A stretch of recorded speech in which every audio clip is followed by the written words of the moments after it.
Hello and welcome to the Build with Bear workshop. My name is Pat Bear. I'm here to build a model kit, and of course I'm here to hang out with all of you. If you are currently a subscriber, you can say hi, or you can use my emotes. You can put the Bear Cave, the Lego, the Scythe Tier 2 Blue emote in the chat. If you are currently a subscriber. If you're not currently a subscriber, you can say hi. You can use other people's emotes.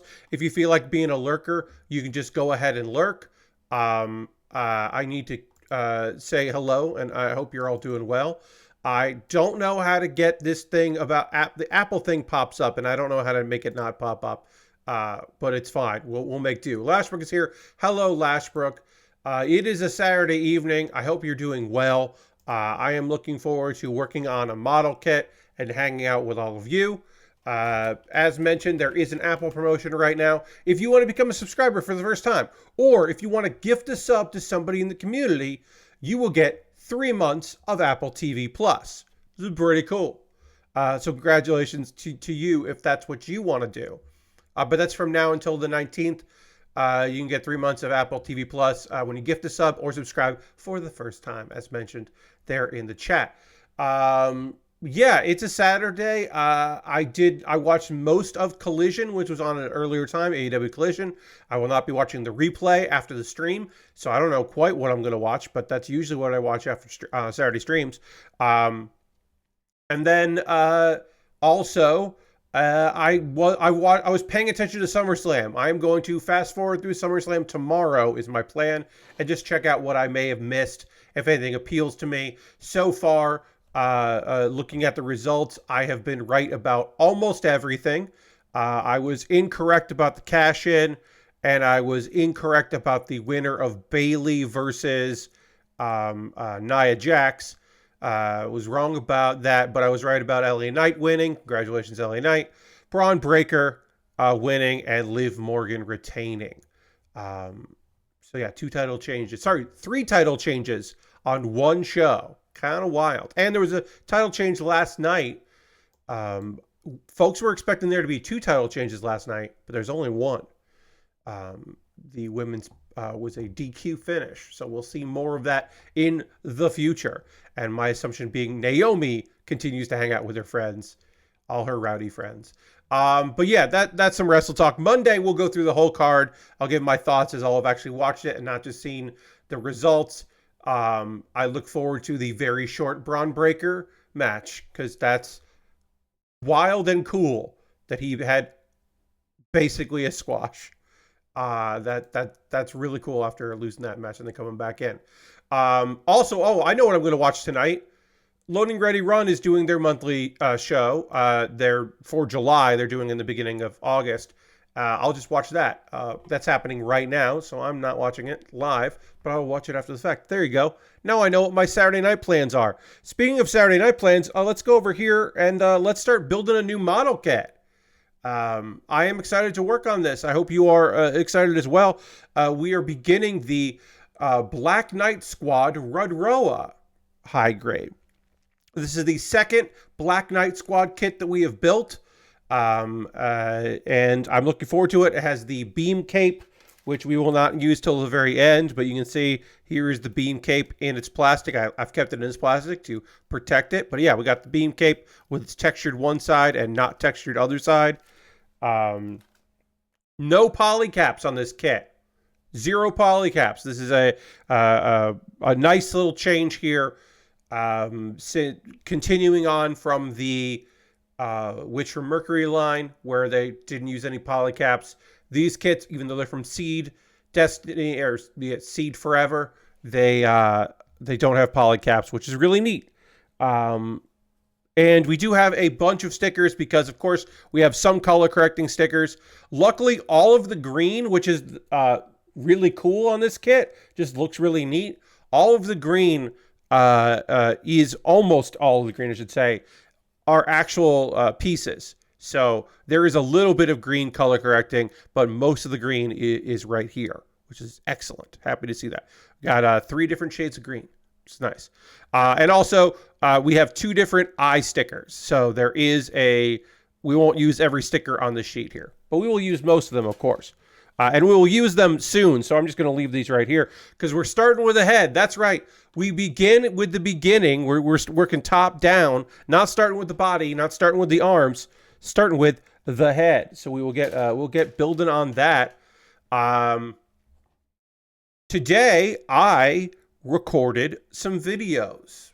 That's what I did today. I mean, did other things, but one of the things I did today was recording videos. I recorded this Monday's new episode of Pat Baer's Anime Club.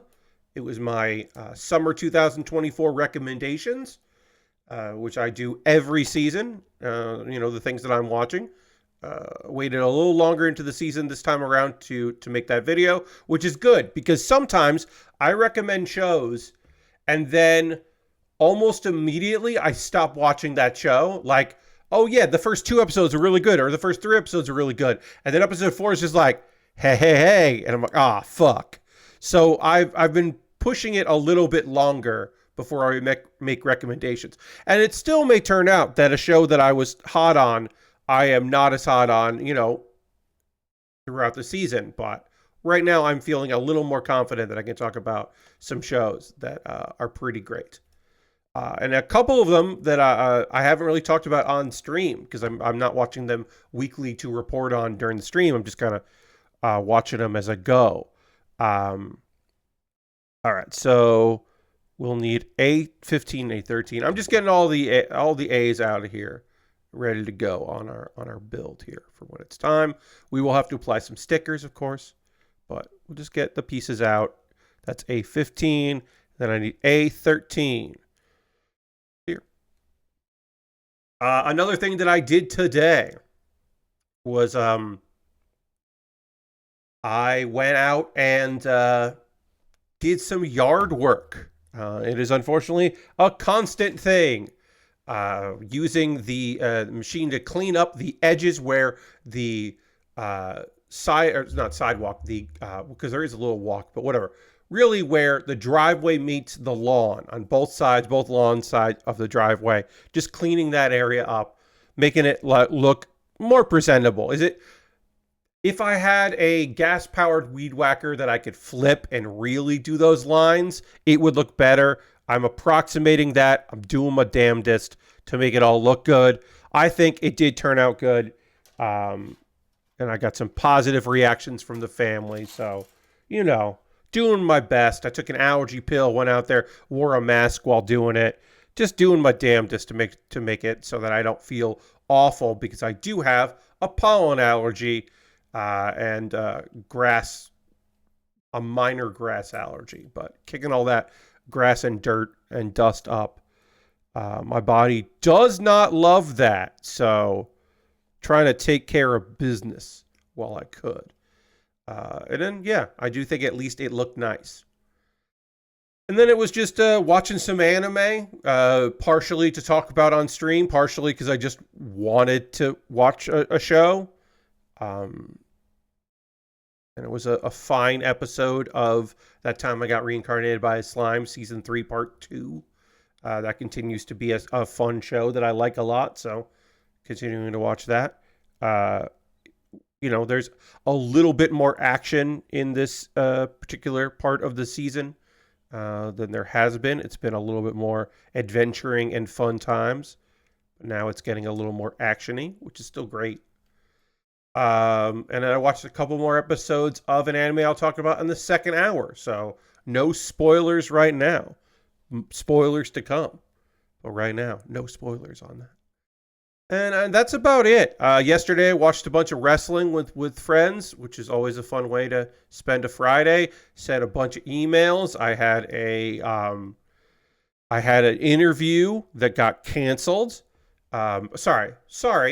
Rescheduled for a future date that has not been confirmed. An unconfirmed rescheduling. It was not a cancellation of the meeting. It was a last minute rescheduling. So not my favorite thing to find out. But unfortunately, them's the breaks. Friday interview. Luckily, this was not an interview that required a ton of prep. So it's not like I wasted my day getting that stuff ready, but it was frustrating. Oh yeah, and I said that I recorded some videos today. I did record the next 2 episodes of, besides doing Pat Bear's Anime Club, when I do Kuma Baer, my weekly recommendation series, I record 2 episodes at a time. I don't do the full month at once. I try to do 2 because even though, here's the thing. So this is interesting, maybe to some people. This tiny sticker is so tiny. I don't even really have to worry about it, but I'm going to try to get it on. So here's the thing, right? Kuma Baer, under a minute long videos. So you just think, okay, Pat, you find your animated GIF, you know what you want to talk about. You look up where people can find it because you like to say what streaming service it's on. And then you just record the video and you're done. And then you put in your baked in captions and upload it to a bunch of places and you're good. No. Here's the thing. You may know this about me from watching anything I've ever done at any point in my life. I like to talk. I'm pretty good at talking, but specifically, I like talking. It turns out that getting down what I want to say in exactly 55 seconds at most, because I want to be under a minute, is difficult, and I'm not particularly great at that. So I end up recording them several times, and I don't want to edit them. I want them to be one take, or not one take, but one continuous take. If I could record an episode of Pat Bear's Anime Club on the first try, that would be phenomenal. I would be so psyched if I could pull that off. As it is right now, I cannot do that. I cannot pull that off. I can do... All right, this tiny sticker is just not going to work out. I just know that about myself. I'm not going to get that tiny sticker in, so we are not going to worry about this incredibly tiny sticker. I'm going to shove it over here and forget about it because it is so tiny. And it's on the back head of the kit, the back of the head of the kit, and no one's going to see it. So I am going to decide that I am not going to worry about that anymore. But yeah, being succinct, getting my thoughts out, getting all of the right information. A lot of times when I'm prepping, when I'm doing or going for the record for Kuma Baer, my weekly anime recommendation series, I get like 30, 40 seconds in, and then I just start stumbling. I have a brain fart. I don't remember, even though I wrote it down and I'm not looking, and I looked at it. I forget, like, oh yeah, what streamer is this show on? Or what did I really want to say about this that I didn't say yet? I am just on occasion, I stumble. Or sometimes I record it and I'm like, nailed it. I thought that was fun and like informative, and I hit all of the notes I wanted to hit. I think it's snappy and it'll work out just fine. And I'm all psyched about it because I nailed it. And then I realize, oh no, it's 1 minute and 5 seconds. Now, for TikTok and Instagram, that could be fine. It could be fine if it's a little longer. But the real thing, the reason why I'm worried about how long it takes is, and getting it down is, YouTube Shorts are under a minute. And most of my views on any of these are on YouTube. Because I have my regular, subscribers that watch the stuff that I make. And also people that are like, the algorithm is sending stuff to. And so having it work on YouTube is important. So I got to make sure that it is a proper short, or it won't be shared that way. So that is a big reason why it's under a minute. That is really the only reason why they all have to be that long. And again, I'm trying to do it in a continuous take and not have to edit and go through, because I want them to be natural. I think there's probably like maybe 2 Kuma Baer that I've had to edit. One I really liked, and it was on time through the time, but I forgot to mention what streaming services the show was on, so I added that. And the other one was like 61 seconds. It was some ridiculous thing where it was just a little too long, so I went in and trimmed like one little bit of it, and there's a jump. Also, One of the reasons why I don't want to do any kind of heavy editing on Kuma Baer, and it's not because I'm lazy or anything, because I think it is.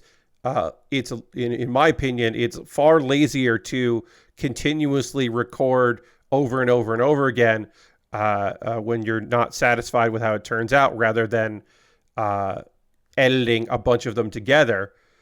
In my mind, is this right? This doesn't. Is this right? This doesn't look right. This doesn't feel right. God damn it. This piece is right. This is wrong. This piece is wrong. I've attached two pieces together wrong. Okay. This looks like this, like that. And then this is going to look like that. So this is here. If you haven't seen an episode of Kuma Baer, you wouldn't know this, but when I'm doing Kuma Baer, it is me talking, and then above me is an animated GIF that is on a loop. And if I edit the video, then the animated GIF gets edited, and that doesn't make any sense. Sorry, I'm having a lot of trouble getting this piece of the head together here. I'm going to make this photo bigger so I can look at it big style. Then I'll make it smaller again. All right. Yeah, there is a little bit of a ridge that sticks out. Okay, so there's a little bit of a ridge that sticks out. But this does look right. Okay. The photo didn't make it seem like... It made it seem like this was flush, which it apparently isn't. The instructions were confusing me. But I think I've got it now. Anyway, yeah. The animated GIF, I want it to be continuously flown through, and so if I'm editing a video, then it's very noticeable that it's not that it's edited. So even if my editing skills were excellent, and they're just good, I'm like, the GIF. I guess what I could do is, and this is something that I should, I guess, think about is. Now, because people have suggested, well, you record the video first, Pat, and then after you're done, editing and adding in all the text, then you just add in the animated GIF on top of it, which I'm not doing. I am doing in my opinion, the easier way, which is in OBS, I have a profile set up of myself in a vertical video, and then I'm in frame, and above me is text, and above that is the animated GIF, and the text is kind of layered over both me and the animated GIF.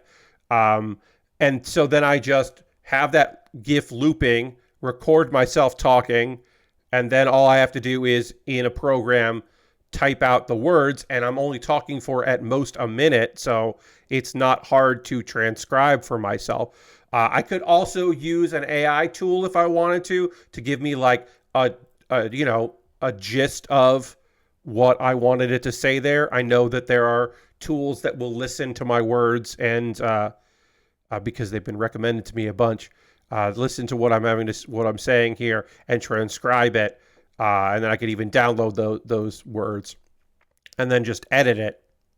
But because it's only a minute long, I just do it myself.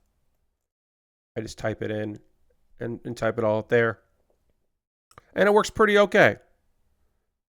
But yeah, there's a little behind the scenes on how I get Kuma Baer together. And then like I said, I record them 2 at a time and upload them. And then they're just ready to go. And then on Tuesday, I send out them to my $2 YouTube members and and my $5 and $10 patrons. Get them on Tuesday. And then everybody else can watch it when it goes live on Wednesday. I will say this: one of them did good numbers. Like, kind of surprisingly, Bartender Glass of God did not do well at all. I don't think anybody is looking for information about that or checking in on that. But the latest one did remarkably well. I'm going to look at the numbers now. The Many Sides of Voice Actor Radio, which I think I think I did a solid job of explaining that show. Yeah, as of Saturday, today, I have almost as many views as Delicious in Dungeons, or Windbreaker. I average between 400 and 500 views, because the older the videos are, they don't really accumulate views when it comes to like old videos don't seem to surface on shorts, even if it's like, you know what you like and you find what you like. It just seems like, hey, Lord Crashington, it just seems like there's diminishing returns on those. I'm sure there are shorts out there that people are uploading that just travel and do well. I just don't see that. My shorts they used to do between 0 and 100, and some still do bad, like I said. Kaiju number 8 did like 100. Bartender Glass of God did 8 views on Bartender Glass of God. Like, what I should have done there was when no one was watching it the first day, I should have deleted it and re-uploaded it. But I don't do that because I send out links for people to check it out. And I'm not chasing views in that way. I am doing shorts because I want people to see my content and maybe subscribe to my main channel and check out the other stuff I do, or watch my other shorts and all that.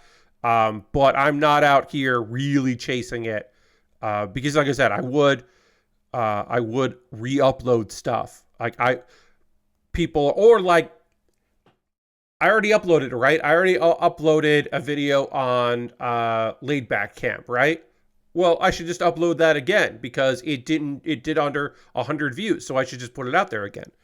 And I think that works for people, but it doesn't necessarily work for me. Is it the name of the show a factor in the drop in numbers? Does bartender make it less seem like an alcohol thing?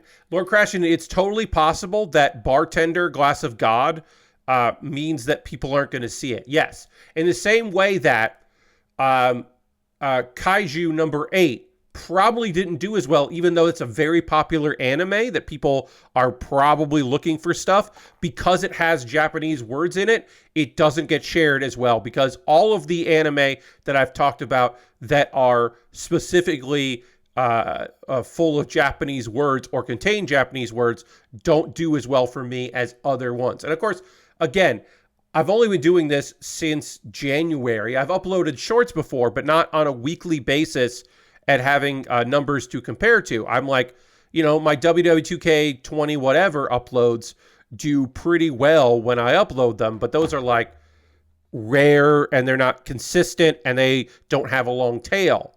But I'm not sure that shorts have a long tail at all. I actually don't know. Even though I've seen a bunch of people mention they got recommended some weird videos with nudity or implied nudity, it seems to have broken through the algorithm. Yeah, I mean, so Lord Crashing, a lot of that is hashtag spamming. That happens to a lot of people. They get that. Misidentified hashtags are again another very popular thing that people do to kind of game the system, but it's only temporary. As for me, like I said, I have kind of made the conscious decision that, like, okay, I don't care. Like, one of the next week's, which starts off August's Kuma Baer. August Kuma Baer theme is the coziest of cozy slice of life, the chillest slice of life possible. My favorite, chillest, coolest slice of life that I haven't talked about in Girls Doing Things, because there's a crossover. Like Laid Back Camp, I won't talk about because I already talked about Laid Back Camp in Girls Doing Things. So I'm not going to get into talking about Laid Back Camp for coziest of cozies. But the show I'm talking about literally next week does not have an English translation for its name. And its numbers, actually the next two, both of them are just the Japanese name. They do not have, if they have an English translation, it is not known for that and it is not searched for that. The one I'm doing after that is known for its Japanese name, but also its English name. But and again, that one is not super popular. So like, it's a fun thing where I'm like, yeah, I'm just gonna do it. I'm gonna do what I want to do. Should I avoid talking about Japanese anime by their Japanese name? Yeah. I put Delicious in Dungeon, even if a lot of people call that show Dungeon Meshi, pretty much because I knew that Delicious in Dungeon would do better for me than titling something Dungeon Meshi. Just not in general, because I bet there are a lot of people who that's not a concern. My concern are not their concerns. I bet there are a bunch of people that are like, that would be like, Pat, you can title it whatever you want. It's just that those people are getting, their videos are getting served to other folks differently than my videos are getting served to other folks. And I can only speak about how my videos are hitting their reach, which is there are people that want to watch stuff about anime, but they're not looking for things in Japanese. So my stuff doesn't show up for them. And it's weird, and I don't know why, but that's the truth. And I have seen, I can tell you this, numbers good on shorts, money more than, I'm making more in a month on YouTube. None of it's great, but I'm making more a month on YouTube than I used to. And my views on my videos for like Pat Bear's Anime Club aren't like better than they were before, but my subscribers are higher. So my subscribers have gone up. That would be the hope, right? The actual hope would be people watch the shorts, they subscribe to my channel, they watch other shorts, and they also watch my longer form videos. That has not fully happened yet, but a big reminder that all of my social media stuff is not, like all my YouTube is not to grow my YouTube channel to make YouTube my job. That is not why I'm doing anything like that. YouTube is a place for me to fulfill my creative expression and hopefully to advertise this whole thing. This is what I want to grow. If anything, I would like to get back to my numbers a couple of years ago, both subscribers and viewers. I would like to start cracking 30 views, 30 consistent 30 viewers a stream, because I'll hit like 45, 50 unique viewers. It's just not for that long of a time. I'd like to get back to 20 to 30 instead of 10 to 20 as far as views go. That would be nice. I would like that. I would like to start getting back to 50 subscribers a month or 40 subscribers a month instead of, right now we're at 26, and my assumption is that by the end of the month we'll be at like 30 at the most. So I would like to get those numbers back up. Everything kind of feeds back into this, which is the thing I like to do the most of anything that I do. I like streaming and model kit building more than anything else creatively that I'm doing right now. I enjoy talking about anime and Pat Bear's Anime Club and in Kuma Baer. Kuma Baer is my favorite weekly series I've done in years. It might be my favorite. I don't know. I would have to really think about it. I liked doing the tier maker lists. I thought those were really fun. So bearing the list is right up there in one of my favorites, but it's not like my favorite. I don't think. I think, and obviously I haven't finished Kuma Baer. I liked doing Barely Rehearsed because it was a good exercise. I want to keep my comedy muscles, limber. And a good way to do that, of course, is to do comedy, write and perform comedy. So that was nice. But there were some weeks where I feel like I was uploading stuff that I wasn't super invested in or super interested in. And that's the part of improv, is that you're like, oh, well, you never know that. And that's part of writing and performing. Sometimes you write a thing and you're like, this is gold, and you don't. And then when you're done with it, you're like, And sometimes you write something and you're like, and then you perform it and you're like, oh, I found the hook. I will say a couple of those videos I'm fucking proud of. The the video that I did of the wrestler who was apologizing, who turned face and was now apologizing for all the bad stuff that he did. And he listed a bunch of stuff, and some of it was like references to actual wrestling things that I remembered, or like plays on those things, or just weird shit that I got, and like flights of fancy. That was really fun. I really enjoyed that one. I think that one was one of my best. And there's one that's very short that I did that's very quick. That's just the doctor will see you now. It's me. I'm the doctor. I see you, which is nothing. There's nothing to that. It is just a thing that made me laugh quite a bit. And I put on a voice when I did it and all that. But like, it just made me laugh. I found that one to be very fun. And then, of course, the one that required me to make multiple video stuff, elements for it. The local news, where I was just a reporter of sorts doing the local news. And because it was Danny local, the news was all stuff related to Danny. And that was the one I did multiples of. And I really enjoyed that one. That one was fun for me. Working on the body here, we're doing the seed action system,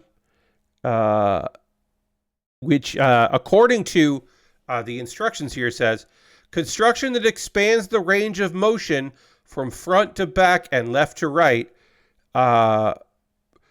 Construction that allows the wide neck and shoulder movement. So apparently, this building these things, is going to allow for better posing and more range of motion. And I don't know if I 100% agree with that. I do think the other Black Knight Squad kit we made, did move around pretty well. There was a lot of movement here. I also like these colors. I think these colors are real nice. So, a little bit of everything. Good about it. Let's get into the news. We'll do a small one, and before we get to the big one, small gaming news stuff. And again, we will cover the larger one that you're sure I would talk about. Indie publisher Armor Games is apparently no longer a publisher. Cuts at developers at the publisher Armor Games revealed that they were also laid off. We don't know how many numbers, and we don't have any statement from them on that. That is just from now, former employees. Producer Michelle Lega wrote her group would be all looking for work soon. So if you're hiring a publishing team, we're all very qualified and work well together. The marketing manager said today is my last day at Armor Game Studios. So this is a studio that also had a publishing arm. And she said, Lega said, I've known for a while this was coming, but it still feels unreal. My time at Armor was incredible, thanks a huge part to amazing coworkers and developers I worked with. The most recent game to come out is coming out next week, which is Shift Legacy Collection. And there are 3 games that haven't been released yet. And we don't know, at time of publishing this article, they do not have an answer on what's up. And this article has not been updated, unfortunately, so I don't have any additional information. But yeah, small indie publishers are also feeling the heat, which is a shame. Because as you are probably well aware, Game Informer magazine and website are no longer a thing. Game Informer, the publication originally to promote Funko Land. It was, like having a magazine and increasing the demand for that. Also being able to advertise games and do all that other stuff, getting access and just kind of like expanding what Funko Land could be, which was, of course, purchased when Funko Land was bought out by GameStop and the whole GameStop EB, Babbage's, software, etc. All that shit's one shit. But yeah,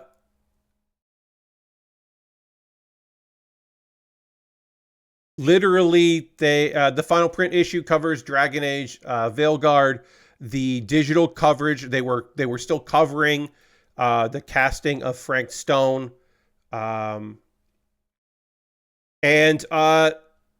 every single link. If you had links in your, on your bookmarks of an article you were going to read later on Game Informer, or you had one of your favorite, like covers to a magazine that they uploaded, that you just wanted to look at. No, all of that now just redirects back to the front page, which is just a goodbye message. My hope is that folks, especially after the last huge round of layoffs, and my hope is that folks at Game Informer did manage to back up their work. That is my big reminder for folks. My unfortunate big thing that I always mention: if you have writing or videos or anything like that are made as a job for other people that you would like to have as an archive, do not depend on archival projects. Do not depend on archive.org having great, the Wayback Machine, having access to all those things. Screen cap your stuff, print out your stuff, archive it, grab an old hard drive and just fill it with the stuff that you have made.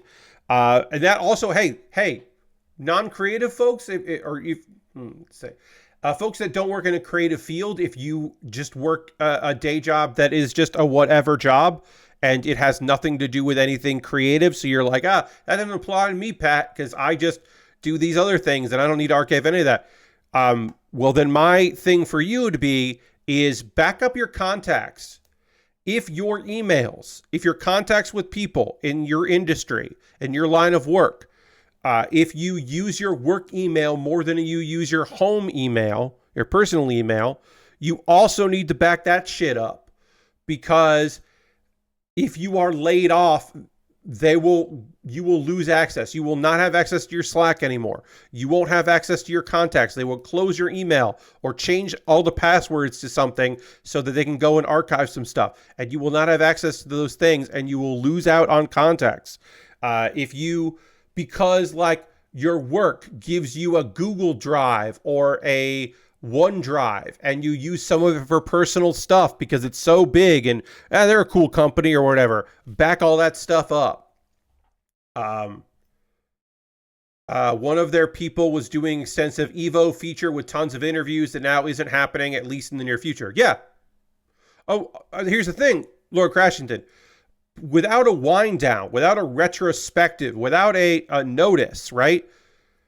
There's all kinds of work. There are video games that have been reviewed and not paid for. Those reviews have not been paid for to freelancers who have done the work, and now they have that, but they made an agreement, because it's not like they can and they should repackage it and sell it to other people. But they run a risk, right? They run a risk that, well, did the people that own Game Informer sell my article to somebody else because it's their article? It's just my byline on it. But yes, making it a JPEG is a fucking bummer. It is unfortunately not super surprising, but it is still a goddamn shame. Now, you could also say, Pat, I don't give a shit about Game Informer. I never fucking read an issue. That was just a thing. When I went to GameStop, when I wasn't buying my games online, I just said, okay, sure. And then sometimes I looked on a website of the cover because somebody got it early and scanned the whole thing. Just know that even if Game Informer was not a big deal to you and you were not a consumer of it, it was a place that hired writers to write about video games, to review video games, to do features. The fact that you could get it as part of a subscription and it sold in stores made it a bigger deal than other print magazines, and was theoretically how it survived as long as it did, because it had a guaranteed in-store location. It didn't have newsstands to deal with. It was sold in stores. So it had a longevity that other sites and magazines weren't going to get in America. It is the last of that era of magazines because they're all gone now in the United States, not counting PC Gamer. I'm talking about consoles and arcade stuff. 1991. It started as a 6-page magazine. Every 2 months it came out, and then 94 it went monthly. It had incredible exclusives because it was tied into GameStop. And then 2019, a bunch of people were laid off. GameStop has gone through its own bunch of fucking nonsense. And then at a certain point, it was not tied to GameStop anymore, and it became its own subscription that was not tied into, because of course that was how the numbers worked is, well, hey, you get this Power Rewards card and you get this thing, and it was an a value thing, a value add, I should say, not add value, a value add. And then eventually it spun off into its own thing, which certainly, one could assume wasn't going to break the bank and wasn't going to hit records, but it still had access. There were still ways to get it that were easier than other people had when they were trying to run magazines in such a large country with such a poor distribution. Because because I know some people are like, well, Barnes & Noble is huge. Yes, and they don't care about magazines. Bookstores aren't really a going concern. Newspaper stands are so small, and their things are so competitive. And again, the buyback program stuff is terrible. Even if you ran a magazine and you sold the magazine in comic book shops, all of that distribution is a fucking nightmare and a real fucking scam. And it's just, there's no way to win when it comes to that kind of thing, seemingly. I felt like they were almost at the level of Giant Bomb back when Dan and Jason were at GI, along with a bunch of other cool people that did great work, endurance run style playthroughs of games, and some good podcasts. So there have been several heydays of Game Informer. I haven't talked about this for a while, but here's the deal with Game Informer. Here's why Game Informer lasted so long. Because it was part of a rewards card program, and because they never had to move their offices to an expensive place. The demand for having covers and having features in Game Informer was so high that they were in a position where they didn't have to have an office in San Francisco or LA or New York. And so it was inexpensive. And they could pay the people that worked there day to day less, because they didn't have to cover cost of living as high as other places. So they could say, hey, we can't offer you this, and this, but here's our base pay, and it's a great, relaxed place to live, and blah, blah, blah. And they could do that thing because they couldn't offer, they didn't have to cover living in San Francisco. So they saved a bunch of money doing it like that. And that is one of the reasons why they survived for a very long time. And they did have, I'm not trying to say they didn't have a following, because they certainly did have a following for years, but a lot of people didn't know that Game Informer was a website or had podcasts. To a lot of people, Game Informer was GameStop's in-house magazine about GameStop. And they were just like, oh yeah, whatever. Oh, they got that cover? That's fun. I don't know. I don't read magazines. And they didn't go to their website. Plenty of people did, but it wasn't a thing that, hit everybody all the time as being the place to be. But yeah, they did good people. They did work hard on stuff. One thing I do want to point out, Xavier Cannon has been posting some of his favorite covers. Not Xavier, Xander Cannon. Sorry, my apologies. I said Xavier. It's Xander Cannon. Who is a writer and an illustrator who you might know from Kaiju Max, which is a beautiful series, a devastatingly gorgeous series that's silly and fun about kaiju style monsters that are all on a prison island, and really great. But Xander did all of the April Fool's covers. And let's see. I'm going to look, he's basically 16 years. He did 16 years as a freelancer. He worked on other stuff, but he did Game and Farcer, which were their April Fool's gag covers, and a bunch of other things. Which also means, and I now looking at it, I'm like, oh, of course he did Just Okay Luigi's Odyssey, Just Okay, which is it's instead of the hat, it's a pair of pants with Luigi, and it's just weird. It's just a strange little cover. And now that I look at it, I'm like, oh yeah, of course Xander did that. It's definitely Xander's art. But that's a funny thing because that's a dude that I met in person and have had conversations with at San Diego Comic-Con and hung out with, and we follow each other on Twitter. And I didn't know that Xander did all of those covers, and that's fun. People should check out their YouTube to see what Dan was like before he got married and tried to better himself. Yeah. Look, at the time, I have said this before, but at the time, I was quoted as saying to two friends, moving to San Francisco and working for Giant Bomb is going to be very good for Dan Reichert. He will learn a lot about things. Which is true. He did learn a lot about things. This is unrelated to Game Informer, but it is related to knowing someone but not knowing why you know them.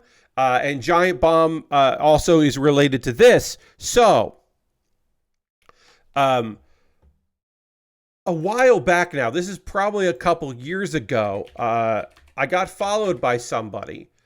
Dallas Reed followed me. They are a voice actor. They're a voice actor that has done a bunch of stuff. They've also produced some voice recordings. They're a director as well. But they are probably their best gig, probably the most well-known gig is they were, as it aired, the dub voice, so the English voice for Asta in Black Clover. And I was like, oh, that's cool. The Asta is following me on Twitter. I'll follow him or them back. That's very cool. And I was like, oh, that's neat. I wonder why they're following me. It's like, oh, it's probably because I talk about Black Clover a lot and I'm friends with some voice actors. So that's kind of neat. Oh, that's cool. And it wasn't until, and we talked here and there, or we haven't met, but we've talked on the internet and such. And I was like, oh, that's just fun. That's a fun, weird thing that a voice actor of a thing I like follows me on Twitter. And then I realized, oh, Dallas is a duder. That's why. It's probably not the anime. It's probably that Dallas follows a lot of Giant Bomb and Giant Bomb adjacent people because all of a sudden, because of the anniversary of Giant Bomb, Dallas was talking about for people that don't know about Giant Bomb, the endurance runs got uploaded, or you got to check out. He's a big, or they are. My apologies. I'm sorry about that. When I first became aware of Dallas, they had not started referring themselves as they them. They referred themselves as he. That has not been the case for quite some time, so I apologize about that. But I'm fucking that up. Dallas basically is apparently a big Drew Scanlon fan, and who the fuck isn't? Drew Scanlon is streaming again, streaming solo, non-bike, raising funds streaming. Was streaming this evening. Drew's back on it because Drew is of course a Twitch employee now, so doing some streams. So Dallas Reed, the voice actor, is a duder, and that's why they followed me, probably. I think.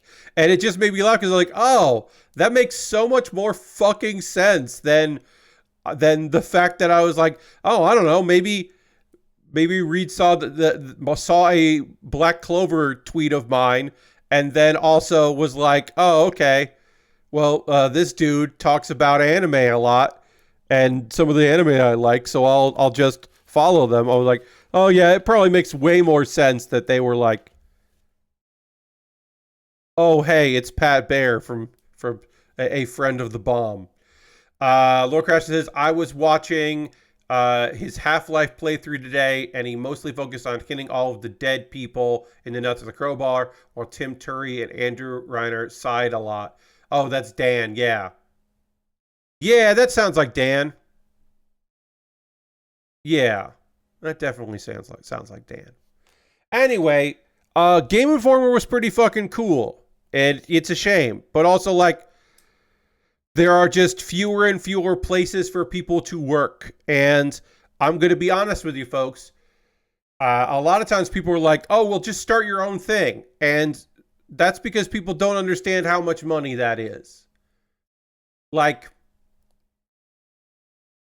that ain't going to work for a lot of people, right? Like, there are less websites, there are far less magazines.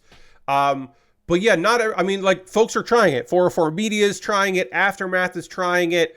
Remap seems to be fairly successful, but also Remap has like 3 full-time employees and 1 part-time employee. Nextlander is 3 people. But when I'm talking about Nextlander and I'm talking about Remap, I'm talking about a small amount of people who also have been doing this for a very long time and have built-in audiences. And also, when I talk about those people, Remap has their subscription service. Nextlander has a Patreon. Twitch is not keeping either of those groups alive. Patreon is keeping those groups alive. Jeff Gersman. Look, I don't know what Jeff's subscriber numbers are. That is not a thing I see as a moderator. I haven't asked him, hey, what are your subscription numbers? Like, that's not something that, like, comes up in conversation. I don't bring that shit up. But I can tell you, and I don't know what his Patreon numbers are, but I can tell you he definitely has more people backing him on Patreon than subscribe, right? And, like, whatever pitiful amount of money he gets on ads from people that don't subscribe to Twitch. Like, it's the Patreon. It's those built-in support systems that people have, but also those support systems only support so many people at any given time. And like, I don't know how 404 is doing it with their subscriptions, how Aftermath is doing with their subscriptions. I can tell you it's probably not great. It's probably like better than just doing freelance, but it's hard. And also, chasing that is tough. Now, I'm obviously, my Patreon has been consistent. It is consistent for several years now, whereas my streams are not consistent as far as subscribers go. But my numbers on Patreon have been consistent, and that is great. So I don't chase on there, which is awesome. I'm so glad I don't fucking chase. But, like, there will come a time where I'm going to have to chase again, where I'm going to have to, like, really start trying to get people to get on Patreon again, because the number's going to drop at some point. As long as you're not owned by a corporation, you can probably survive by a little dedicated following that's paying you to do cool stuff. Lord Crashton, maybe. But also, what if you want to have healthcare? What if you want to have a child? What if you have one medical thing? Or what if you, like, want to take time off? Take a week off. Like, the problem with having a dedicated or the problem with hitching your wagon to, and these people pay us X amount of money per month because they like what we do, is if enough of them fucking stop and you haven't brought in a bunch of new people, then you are done. A couple bad months on those services, and you are just done because you have a mortgage. Because the problem is the people that are most built for that lifestyle haven't built an audience yet. The people that have built an audience for themselves at that point have more shit going on than they did when they were making no money working at websites. Lord Crashton says, I know Vinny said on one of the podcasts that they're okay with people downloading their YouTube vids if that's the best way for them to watch because they're not reliant on that YouTube money to survive. Yes, YouTube. Oh God, ad money from YouTube. Forget that shit. They're just that's dead because they upload video of things they don't own. And so like they get demonetized for their videos constantly. And they have to fight that and argue that all the time. So yeah, YouTube is not the way to go for them. A question in here. Howdy y'all. Have you guys ever built the RX-782 Beyond Global? Do you guys recommend it? That's a great kit. Yeah, I have built the RX-782 Global. I've done that on stream. That is a fun build. I remember that having some nice posability. It's not probably my favorite RX-782, but yeah, that's a solid kit. I had some enjoyment putting that together. Oh, it looks like we dropped a little, dropped a little bit there, but we're back and looking okay. All right. I don't know why this won't snap together, and now I'm going to look and see if 6 and 7, that should be right. 6 and 7, great. For whatever reason, these two pieces are supposed to snap together, and they are very much not doing that, which is frustrating. Thank you for the follow. Appreciate that. But yeah, these pieces here are not sliding together properly, and they should. We need them to do that because that's how this is going to work. I go down here. So what we'll do is we'll do the old trick here. Remove it. Just kind of see how this is how it's supposed to go. If it's supposed to go like that, we can do it really loose, and then we can kind of slide it where it needs to be. We're not going to try. We're going to try to do this without bending anything. So this is just very lightly connected to each other, just so I can slip it over where it needs to be. And then I'm going to look on this piece here and make sure this is actually connected properly. This is connected properly. Okay. So then this is going to have to go like, yeah, like this. Got to slide it just over where it needs to go.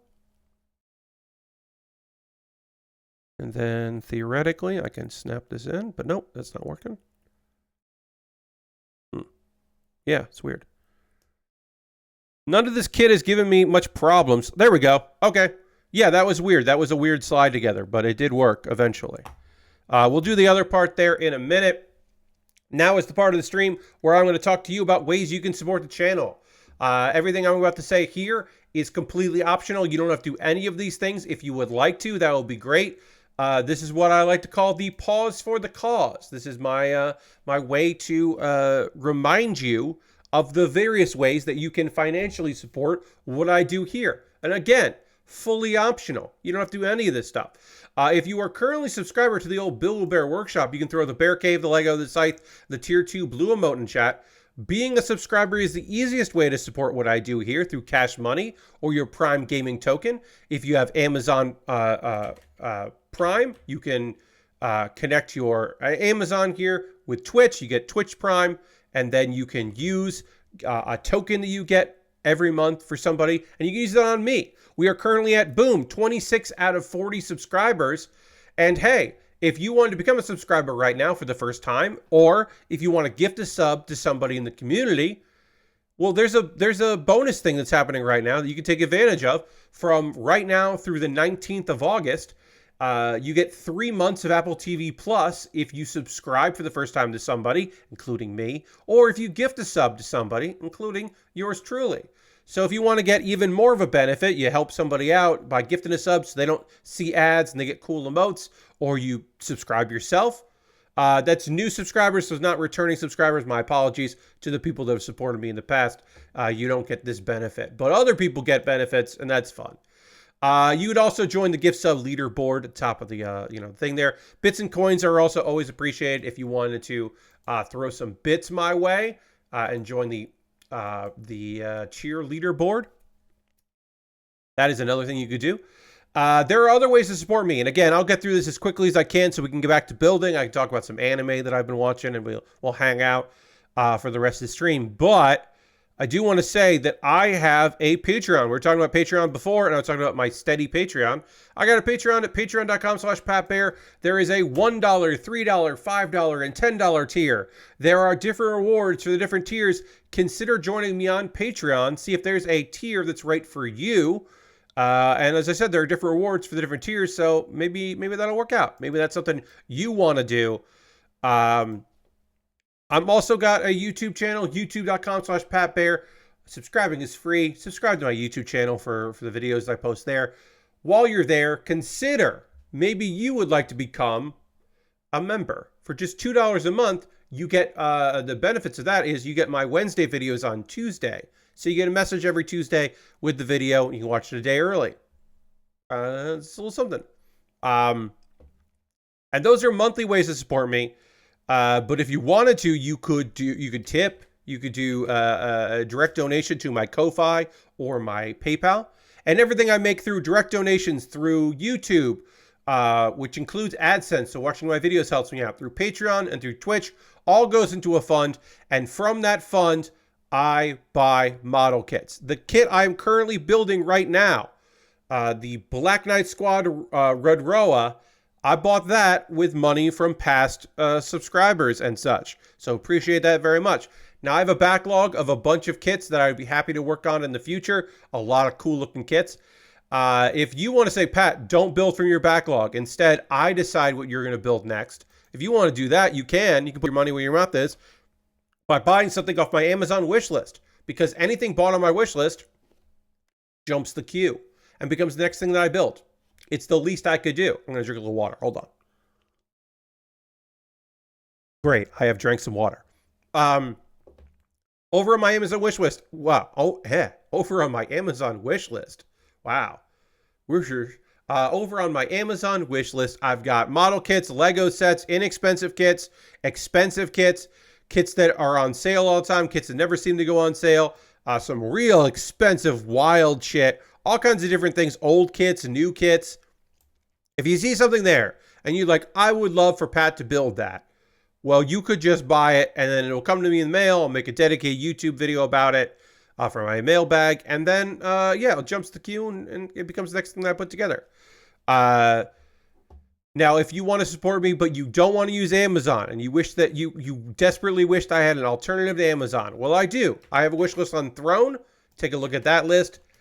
See if there's something there you'd like to buy for me to use or build.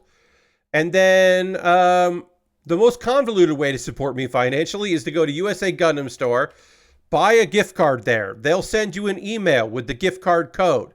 Then you take that gift card code and you send me a DM on Twitter or a whisper on Twitch or a message on Blue Sky or Mastodon with that gift card code. And I will use that gift card code to buy a model kit from USA Gundam Store. That's the most convoluted, wild way to do it. And you could also be like, oh, you should buy this. It's on sale because they're moving their warehouse. So they have a bunch of stuff on sale or whatever. Let's see. If you want to support me and not spend any money, you can join my Discord. My Discord is full of kind, cool people, and you're welcome to go hang out there. So jump in on the old Discord if you'd like. I have a couple video links for you to check out. As I said, on Monday, I have a new episode of Pat Bear's Anime Club. But if you missed my previous video, please watch that. It's about my favorite shows from the first half of 2024. So the winter and spring season. And then Kuma Baer is my weekly anime recommendation series. They're all YouTube shorts. They are quick videos. And this one was about the many sides of voice actor radio. A comedy series, or comedic series at least, posing as a romantic comedy where the romance is a little bit questionable, but the vibes are good. It is a refreshing take on the young people trying to make it in the entertainment world in Japan. It's pretty fun. Um, I think that could have had a dub. I think that could have had a good dub, but it didn't get one. So that's just available subtitled. Um, all right, we're going to talk about an anime that I have been enjoying in just a moment here. Before I do that, I'm going to need to drink more water. I need a bigger drink of that water. And we need to dramatically transition back to the overhead camera so I can continue to work on these shoulders. And so we're going to do that right now.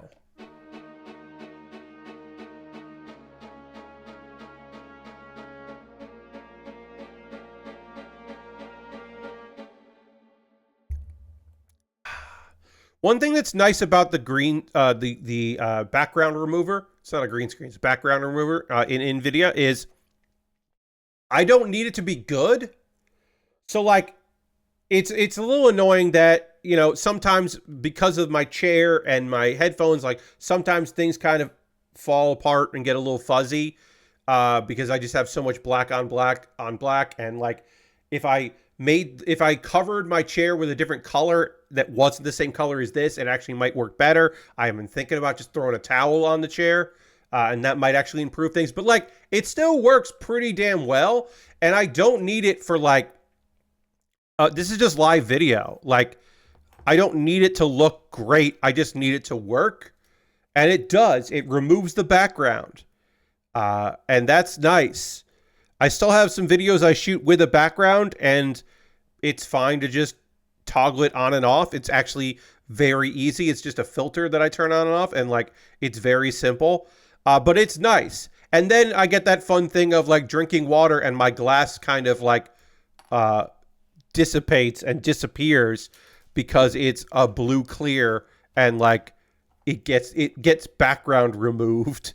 And it's like, oh yeah, that's just fun. That's just good shit. Okay, so I need to connect these again. And this didn't work until suddenly it just immediately did. So we'll see if we can make that magic happen another time, because that was pretty great. And we're also going to talk about Dahlia in Bloom. This is a show. I'm going to get you caught up on it. So normally on Saturdays, we talk about Dungeon People, the anime that I have been really enjoying. It's one of my favorite shows of the season. Dungeon People has been fantastic. But they didn't have an episode this week. It is one of the a few. There weren't a lot, but there were a few shows this week that didn't air because of because of the Olympics. The Olympics are in a time zone right now where the shows I watch are not being affected, but other shows are being affected by that, other programming in Japan. But yeah, so this week's Dungeon People, it did not happen. Ooh, I need black, not gray. What am I doing? So I was not able to watch an episode of that. And instead I decided I was going to kind of give you a overview of a lovely little anime series called Dahlia in Bloom. It is a coming of age story, slice of life with some romance show with the trappings of being an isekai. But let me just tell you, even as far as a female-led isekai, a woman-led isekai, this is not. They've been very popular of just like, oh yeah, but what happens if it's a girl and it's the overpowered main character? Or there have been, I remember hating the Olympics because it caused Conan to be on break for a couple weeks. Yeah, there was a time where an episode of One Punch Man didn't air, and Hulu didn't put out a notice about it. It's just 1 week there wasn't an episode of One Punch Man season 2, and I was very mad. I was like, curse you, Olympics. Fuck you. Because there was no way to see that had happened without following a bunch of websites. Anyway, so Dahlia in Bloom is an isekai in that a girl died. She was overworked. It's that trope. She was an overworked, hardworking person that just was exhausted and died. And she is now reborn as the daughter of Carlo. Carlo is a magic device craftsman. He makes magic tools, which is neat. She works for him. Eventually she wants to grow up and work for him, as he constantly works on his stuff and has a little cool place. Um, uh, she has a friend named Irma, and Irma wants to be a hairstylist. So Dahlia wants to make magic tools to help her. She wants to make like a hair dryer because, of course, Dahlia has memories of living in Japan, and so like some of her drawings, which are still a little crude because she's a child, she can't translate. Also, I don't think she was ever a good artist, but she has ideas in her head of different inventions. So she's, a child prodigy. But knowing what she wants to make doesn't translate to her being good at being a craftsman, an alchemist of sorts, a magic tool maker. So the part of the first episode is that like she tries to build stuff before she's ready because, oh, I'm so smart, and she causes a fire in the workplace, and in the workshop, and she almost dies. Um, uh, and then like they kind of eventually start working together, and it turns out over the years she's really fucking great. And Carlo, at a certain point, Carlo is like, I probably need to, I'm getting on in years. She's all alone. I should probably start thinking about having a apprentice. And so I'm of two minds at this point. I just want to pause here. That's basically the first episode. And it's slow, right? It's kind of slow paced. But I should also tell you that the manga, which I have read a bunch of, is also incredibly slow paced and lovely. And the anime does rush a little bit because it's trying to get to the good stuff. So it does feel like it's condensing some of the drama and some of the heartache a little bit. So I do think the manga is worth checking out if what I'm telling you about this show appeals to you, or if you are interested in checking out the manga. I do think that it is a bit of a slower build to some of the, bigger dramatic elements of this series, but it's still lovingly done. So that's the first episode. And in the second episode, there's an apprentice. It is the heir to the Orlando Trading Company, named Tobias. Tobias Orlando gets hired. He is, boring, steady, consistent. He's a pretty good craftsman, but like maybe he's more of a guy that is doing it so he gets more of an acumen for how that part of the business works, and it might not necessarily be his passion. We don't really know what his passions are. But as all of this is happening, we start to see that, like, man, Dahlia is like using her knowledge of Japan technology to really like come up with some cool stuff. Specifically, she's starting to figure out ways to improve raincoats, because the raincoats they use are just animal furs, and it's not great because they're not really waterproof and they smell bad. So she's like really inspired to try to tackle that and work with like different materials. I think they end up using slimes. And she gets a patent under her own name, which is her first patent for it. And it's really fucking successful. Turns out adventurers are fucking psyched about not being soaked when they go to work in the fields or work in the swamp areas or whatever. And it like genuinely hits people, and like people are psyched about this stuff. So much so that they can't do it all themselves, and they end up making a deal with the Orlando Trading Company. And again, this is, I think, handled a little better in the manga, but the anime still handles it fairly well. Tobias's dad shows up and is like, hey, so my old friend, I wanted to tell you that I don't have much time left. And then that also, Carlo, Dahlia's dad, is like, I am also not well. We should get our kids to get married. That way, Dahlia has something they can protect each other. They can rely on each other. If both of their fathers are going and will be gone, they won't be alone. And then it makes sense now that, Tobias can take over the business or whatever. Which is, come on, dude. She could have done that. You could have left it to your daughter. Did I do this right? I'm going to take this apart because I am not. You know what I'm going to do? I'm going to put this together and really follow along. So I'm going to take a pause on talking from my notes here because I really want to make sure that I do this correctly.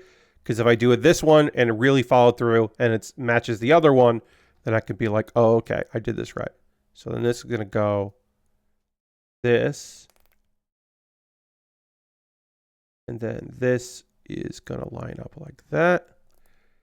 And that's how it should look. Okay, so if I follow this right, then these are identical. And this is not identical. Oh, no, these are identical. And they both bend the same way. So I do think I've done this correctly. Hey, guess what? I get to find out later if I did this wrong. But right now, I think I did it right. So it's basically like, hey, they need to get married. And Dahlia is like not super into it because she's definitely not in love with the dude. But it's like, all right, well, she wasn't married. She was never married in her previous life. So it's like, okay, well, she's married and I don't know. She's comfortable around him. So she agrees to get engaged. But she does at least respect him, his work ethic and all that. And immediately he sucks. This dude, almost immediately, fucking sucks ass. All of a sudden, he's critical, hypercritical. And he's like, you should dye your hair because it stands out too much. You should, it's embarrassing. And some of your behavior is embarrassing. And basically he's just like, clearly he's just jealous of her. And the fact that she's a better craftsperson than he is and a better business person. Because he's just like, I mean, if you're the one putting your name on all these patents, doesn't that make me look bad and all this other stuff? And it's just like clearly really fucking shitty.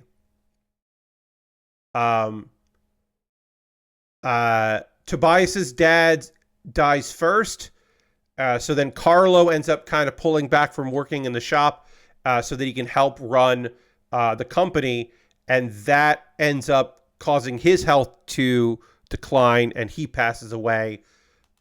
And that's hey, our main character's dad has left at the end of the second episode. And I'm going to talk about, let's see.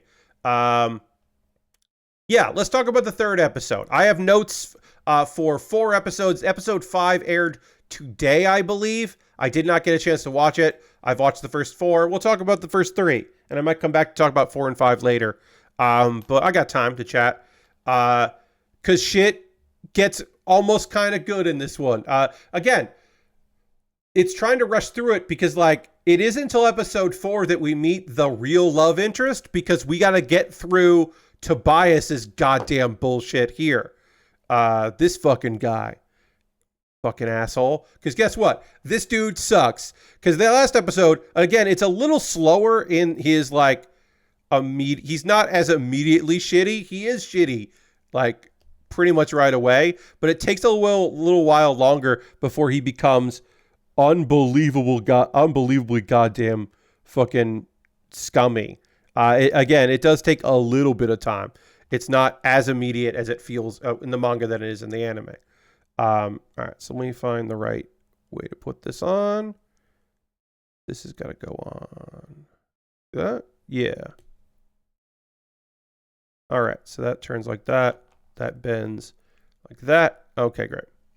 All right, we've done the frames of the arms. Now we're going to build up one of the arms. We're going to start with the right arm, and then we will do the left arm, time permitting. So we want D2. And we'll need E, but we'll start with D2. Okay, so yeah, as I said, Tobias literally is engaged to her and then waits until the guy that he was an apprentice for, Carlo, waits shortly after he dies. Suddenly Tobias is like, yeah, I wasn't in love with you and I do not want to be engaged to you. I fell in love with Amelia. She's a fairly new receptionist. She's my one true love. So they're going to dissolve their engagement. And also she's like, well, I can't keep working for the trading company if you were not engaged after this. Like, I don't want to do that. So she's like, I'm out of this. And it turns out they had a house together that they had lived in. She doesn't get to keep the house. She gets some money. And it also turns out, hey, Amelia, as soon as the engagement got broken off, the new girl moved her shit in. And it's very clear that before Dahlia and her trading and her friends came to move her out, that they had sex on that fucking bed, the bed that they bought, their marriage bed, their soon-to-be marriage bed. And so it's very awesome because she's like so fucking pissed off, and the guy that's helping her move her stuff that runs that company is engaged to or married, I can't remember exactly, to her childhood friend. And so he's like, oh, I'm going to kill them. Hold on, I need to murder these people. Because like they're just blatantly being completely awful and garbage. Is this 25 and 24? Is it the right pieces? Did I pull the wrong pieces out, friends? I might have. Got so heated about this. Yes, this is one of these is wrong. I need 24 and 25, and I have 25 and 26. So I need 24, and then 24 and then I will figure out whichever one is the matching, and the other one I will use again later. So this is the right piece. This is 24. This needs to go in here. Yes, okay. And then it's whichever one is the matching for it, which is this one. Figured that out. Hooray. Didn't mess that up. Great. I just need to snap this together. I will say this kit, sometimes things that are supposed to immediately snap don't snap as well as I'm expecting them to. They require a little bit more pressure than I would like, but still a good looking kit so far.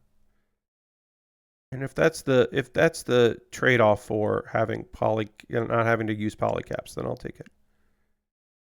Again, it's also possible that I put this together wrong, but no, this looks like I did it right. It's just not snapping in.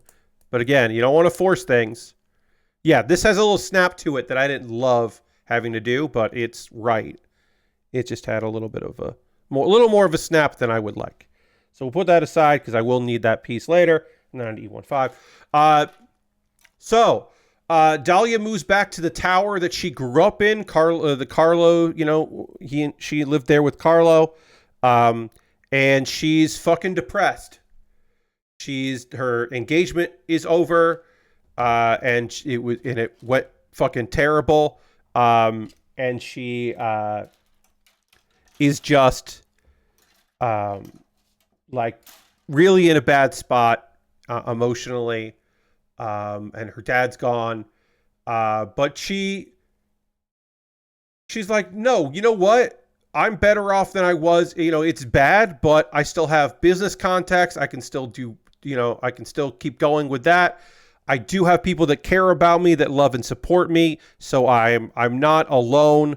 I'm not in the same spot that I was in my previous life. I can overcome these challenges. Is this E15? This is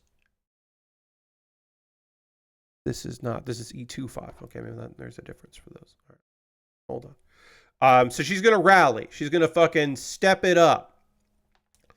So she recovers and she starts going. Hey, she changes her hair color back to her natural hair color.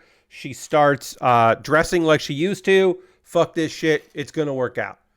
And then she also finds out, hey, Tobias, not only is he an idiot for letting her go, turns out that he's being fucking played for by a fool because the girl Amelia is an illegitimate daughter of a Viscount, and it's very clear that they're trying to get, that this Viscount is trying to get access to the trading company and just fucking definitely duped her. And she's like, all right, well, you know what? Fuck this shit. I'm gonna do a little traveling. And because she's been warned by various people to go and, that being a woman out there alone will be tough, she decides to disguise herself as a man. So she's going to do a little traveling. She goes out to the wilderness to like see some stuff.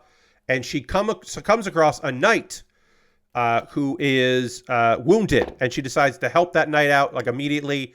And apparently his name is Wolfred. And he is part of the monster suppression squad. And he works for the king. So this knight is a big deal. And he thinks that he has been helped by a young man and does not know that a young man is Dahlia. And that's the meet cute, everyone. This is the handsome man that's going to change her life for the better and open up possibilities and all that other cute stuff. We have our meet cute. He does not know that this person that helped him out is a young lady. And that's it. We have not been introduced to the woman that runs the guild, the chairwoman of the guild, who is my favorite minor character. She is an older lady, and she is like a no-nonsense tough girl with a little bit of a heart of gold because she's like so impressed with Dahlia's work acumen and brilliance. But Dahlia has like no mind for business, or she doesn't enough mind for business, but also not enough confidence that it's like a lot of tough love from like the wisecracking, like smart lady. Ooh, I love the chairman. She's great. We have not seen the chairman yet. But we will see that in episode 4. And also episode 4, we'll get a little bit more of our boy. Oh yeah, that's right. Gabriella. We'll see more of Gabriella and Jeter, the guild master. Seeing a lot of people step up, and a theme that we will see in episodes 4 and 5 and 6 and beyond is again, this is a slow build series, kind of like a girl just kind of coming into her own, finding her place in the world, having some adventures, but like mostly just like seeing what's out there and how, where she fits in the world, with the fact that she was isekai being an element to it, but not like the big fundamental element. And just, we will constantly also be reminded as the story goes that, damn, Carlo was a good dude. Her dad was cool. And there'll be many instances of them finding that out as the story progresses. And there's also the love story. But we had the meet cute, but we haven't had much to the meet cute yet. So I am not watching this weekly, as I said. I didn't even watch today's episode because I had other things to watch, but I will get to it. I've really enjoyed Dahlia in Bloom. I plan on talking about more episodes as we go. It probably won't be every week, but I will be checking in with the series because, again, I like it. Now is the part of the stream where I want to hear from you. What are you playing right now? What are you watching? What's going on? Do you go to the movies? Have you watched any of the Olympics? and you have opinions for the first time in 4 years about shooting or swimming or triple jump, and you suddenly have opinions on all that stuff that you haven't ever had before and you won't have again for 4 years. Have you been, like, I don't know, did you go to the movies? Did you watch the M. Night Shyamalan Ding Dong movie? Let me know. Let me know what you're up to and into. I always want to hear from you folks about what you're excited about, because I like to know. For you, I will tell you that I'm still playing a lot of goddamn Hearthstone. I think I said that I finished Mech Builder as far as I completed every build in there. I played a little bit of the Kit Bash. I don't know if I'll ever stream the Kit Bash. It's interesting, but I don't know if it's like capital G good. And it's still a little bare bones. Maybe if it gets updated, I'll keep an eye on it. Speaking of video games, Jackbox, the Mega Picker, which is a piece of software. It's a free piece of software that just basically becomes a hub of your Jackbox games. We will be checking that out the only way I know how to, which is by playing it on Tuesday at 9 p.m. Eastern. So if you want to play some Jackbox games of the past, I will have, I think I'll probably just do like 6, 7, 8, 9, and 10. I think like that's probably the way to go. I won't load all of them, but I'll load a bunch of them up. And that way we'll have a bunch of Jackbox games to play.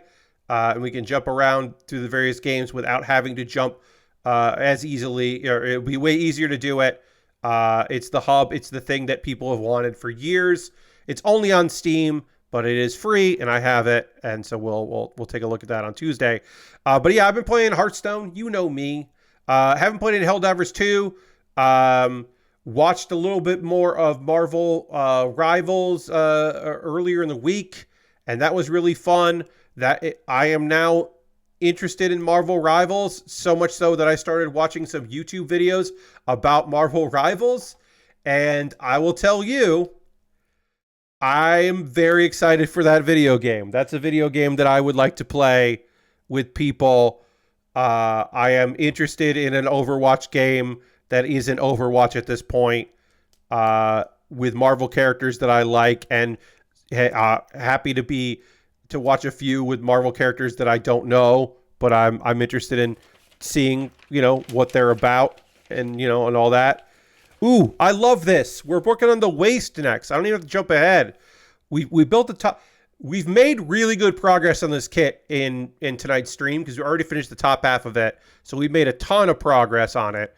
And now we're going from that to working on the waist, and then I'm going to make sure that there's not a little extra part. Yeah, the waist just goes right in there. So we'll build the waist except for the side skirts and do that next, because that's just nice. It's just like the progress. Instead of jumping to immediately working on the legs, we don't even do the feet next. That's interesting. We do the legs next.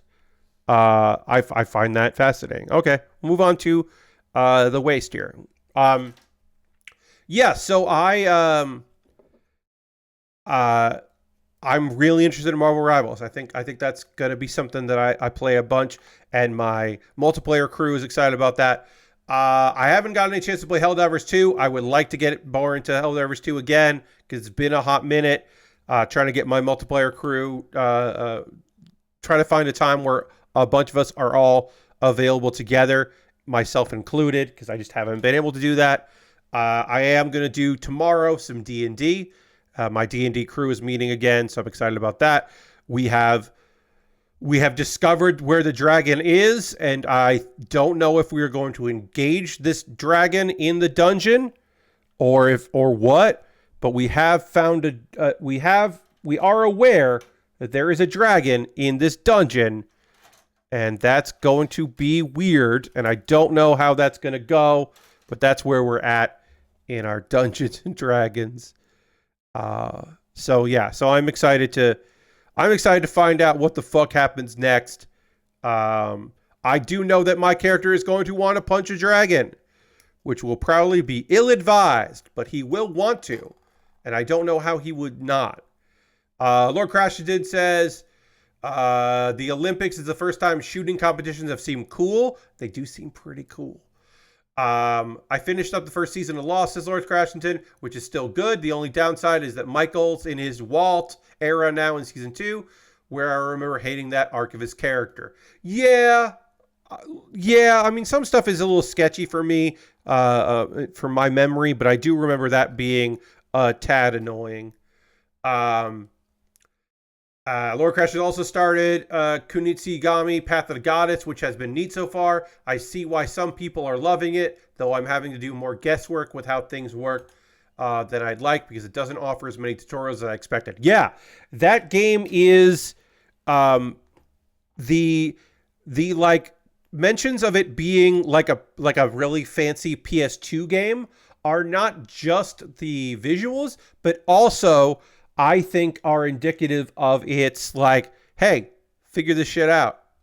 But that game feels like a video game that you like a friend of yours is really into, and you call your friend and you're like, hey, what do I do in this one? Like, hey, what is this? How does this work? Like, that feels like one of those games where you have to like whatever, or now read a fact, watch a guide, but it feels like in the vibe of the early days of like, this is a game that if it came out for PS2, I would ask my friend Chris, hey, Kohler, did you review this game for somebody? Or do you know who reviewed it? What's up with this game? I'm confused about these things. This feels like a game that I would ask Chris Kohler how to get better at. It seems neat though. Lashbrook watched Commando today for the next Later Watchcast. I did not know that they are going to be covering Commando. I don't keep up on the Watchcast because I have too many podcasts to listen to. But that's yeah, sure, okay. This movie really blows through the setup as fast as it can and just as ridiculous as I remember. I downloaded the Mecha Break Network test, but I haven't had a chance to play it. Oh, nice, yeah. Well, we will talk. We will be going through on Monday. Monday we'll go through a little bit of Discotheque's announcements from Otakon. We will go through that because there are many things to discuss about that, but I want to get a full write-up of everything that got announced. I don't want to have to go through. I want to read an article on Anime News Network and not scroll through all of their posts on Twitter today or Blue Sky or wherever. So I just want to read an article, and that was not available at time of stream starting. So I will have that information for us on Monday because some of it is relevant to our purposes. But yeah, Commando doesn't waste a lot of time. I do remember that about Commando, that it's just like, hey, let's get to the cool shit. Check out this dope shit right now. All right, let's get to this part. You don't want to see him. We want you to know he's a good dad, but we don't need a lot of this movie to be like, how good a dad is he? Let's get to the shit.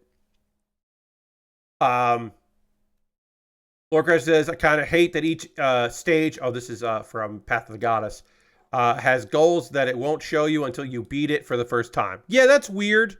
That's kind of weird. You kind of need to know ahead of time what the goals are if you want to reach those goals. So that is a little odd. Yeah, they finished all of Twin Peaks and are out a lot this month. So it's just movies that also have Twin Peaks cast this month. Oh, okay. Yeah, that makes some sense. Yes, I do remember. There's like they're taking all a week off, and I think Vinny has a week off as well, because they're doing that thing where each of them gets a week off at some point, and then they're trying to take a week off a quarter, which is awesome, and I think they should do that because they are not reliant on consistency on their Twitch because they have the base of the Patreon, which is nice, and then also their week off isn't really a week off because all of them have to keep doing shit like uploading podcasts or recording extra videos or extra, whatever. Lord Christ says, I remember watching Commando for the first time when Screen did a watch along where they just filmed themselves watching it and talking about it back in the day. Here's the thing. Is Commando a great movie? No. Is it a capital G good, capital G, many O's good movie? Yes.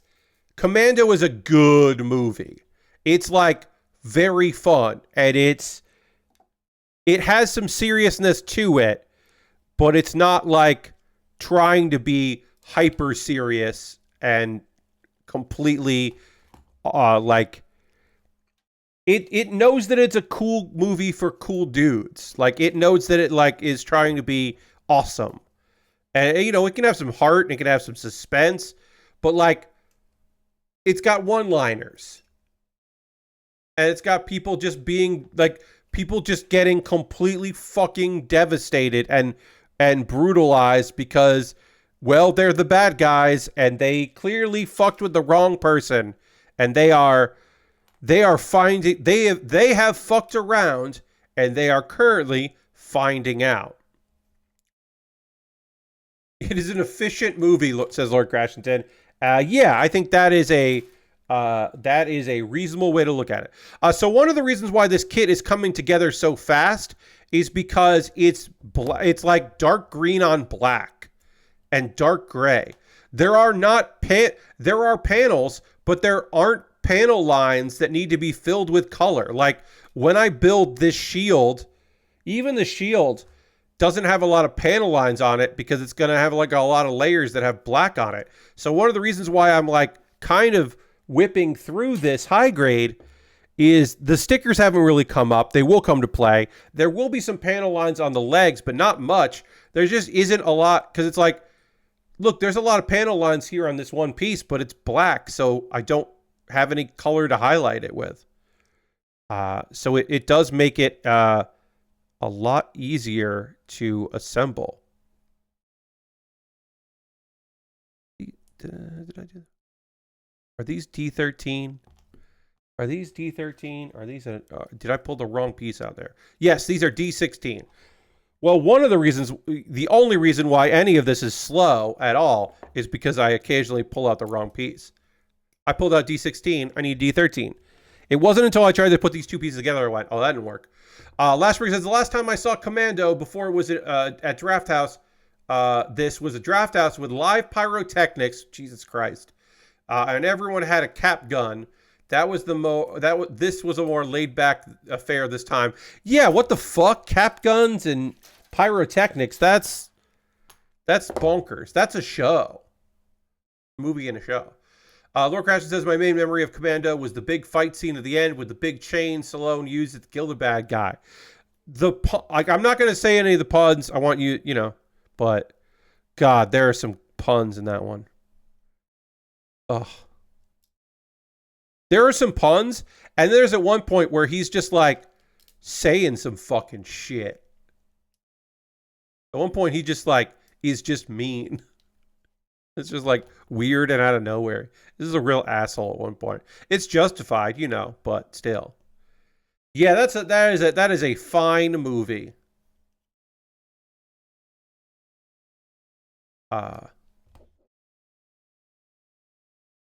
All right, we're gonna finish up. We're gonna wrap up this kit. Finish a little earlier than sometimes on a Saturday, but because the next thing we have to build with this is the legs.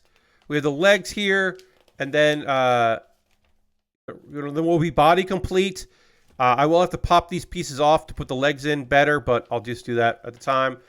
And then we have the backpack to build, so we can be body complete there. Then we have the weapons. We have a beam sword, a beam sword. It's a sword with a beam on it. It is a best of both worlds. We've got a gun, and so we'll have some stickers that have to be applied there. And then, the sword. And then the shield and the beam mantle. And that'll be it. We got some good color pages here for Gundam Seed Freedom. And some cool poses here. Yeah, we got the shield. We got the heavy blade. We got the beam mantle. We got the high energy beam rifle. Good poses for this thing. Yeah, and the beam cape. Love the beam cape. Beam cape not in our reference photo that we have there, which is a shame because it looks dope as hell. But yeah, this kit is coming together pretty fast. I don't think we're going to finish it on Monday, but we'll get close. We might finish it by the end of Monday. I don't know. I'll do another poll for my patrons because I'll do a poll because it'll be the first poll of the month. I'll do a poll tomorrow, so that way, in case we do wrap this up on Monday, which I don't think we will because we do have the legs, the backpack, and the weapons and the beam mantle. But there's a chance this has been a quick build. But I do like to know what's on the deck, what's on deck, I should say, what's on deck. So I will run a poll tomorrow for my $10 patrons about what I should build after this is done. And yeah, let's figure out who we're gonna raid. That is how we end every stream around here. We're gonna go find some people doing cool stuff and go give them a little bit of love. So I need to figure out who that's gonna be. Let's see here. Who is streaming right now that we want to go hang out with? Find somebody doing some stuff that maybe hasn't been streaming for too long.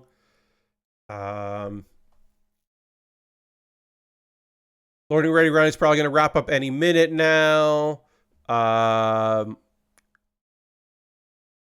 Let's see. What are you doing here? What's my friend? Liz has been streaming for 8 hours. We're not going to go... I don't know how much longer Liz is going to go. Let's go hang out with Liz. Again, sometimes Liz streams for like 10 hours plus. But Liz is great. We like Liz a lot. So we're going to go raid Liz Star. It says long stream.